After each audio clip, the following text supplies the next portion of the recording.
Hello and welcome to Tech Explained. Did you know that every time you use your phone, you're likely interacting with dozens, sometimes even hundreds of APIs in a single day? Sounds wild, right? But it's true. APIs are everywhere, and they're crucial to making our digital world function smoothly. So, what exactly is an API?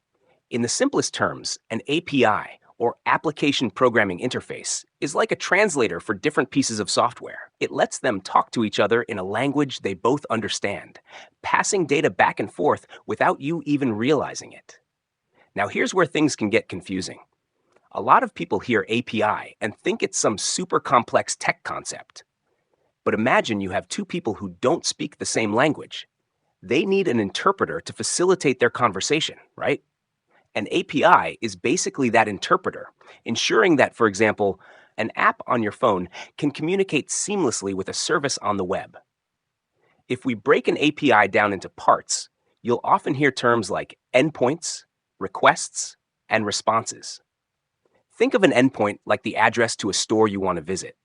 A request is you walking into that store and asking for something, maybe a loaf of bread. The response is the store clerk handing you that loaf of bread if it's in stock. The store itself is the service you're trying to access, and the address or endpoint is where you send your request. A great real-world example is how your favorite weather app works. When you open it, the app sends a request through an API to a weather services server. The server checks its data, packages up the latest weather forecast, and responds back with a tidy summary of what's happening in your area. Rain, shine, or somewhere in between. All that information flows back into your weather app without you ever having to leave or manually look up the forecast. So, why does any of this matter?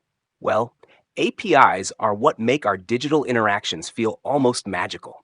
They take complicated processes and hide all the heavy lifting behind the scenes. So all we see is the final result.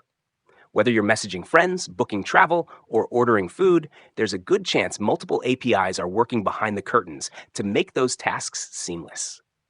If you found this video valuable, be sure to hit that like button, subscribe to our channel, and thank you so much for watching.